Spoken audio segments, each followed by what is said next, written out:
We really are passionate. We're a remuneration company, remuneration consultancy. So we consult to the private sector, but also to the public sector. What we're advising them about is how do you pay people properly?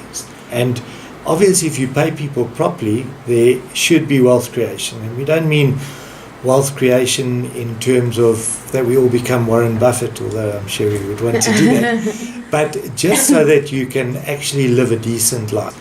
We obviously advise companies in terms of their pay practices so that we try to reduce inequality over time.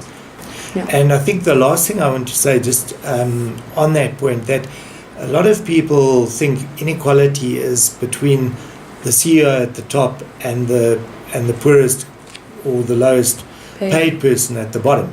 That's a measure of inequality, but it's actually about the way you pay everyone up the curve, because people get paid more money for complexity of the job and for accountability, but the question is how much more should they get paid? Yes. So one of the key questions that certainly South Africans are struggling with, and it's a worldwide problem, the Americans are struggling with it, the Europeans to a lesser extent, is how much should you pay the top and should you have a minimum wage at the bottom? What we try to do when we go to our clients is we create what they call a pay scale that is a living wage, and that pay scale defines that wage curve which reduces inequality.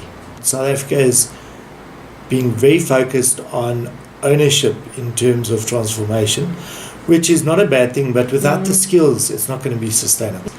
You have to, I'm talking about an organization. So if you can do the transformation in terms of ownership in whatever way you do it, but if you don't have the right people in there with the right skills, getting paid the right amount of money, having the right employee value proposition, it's not sustainable. Yeah. Here you've got a passionate country.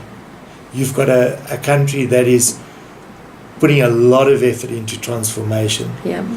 You've got a country that is more concerned about equality than perhaps its counterparts around the world. Mm-hmm. Serious about business, great infrastructure, growing economy now, better than before, yes. Reducing inflation, probably a rate cut towards the end of this year, and great interest returns. So, if you're going to put your money in a more risky environment, being emerging markets, I think South Africa would be a good place to go.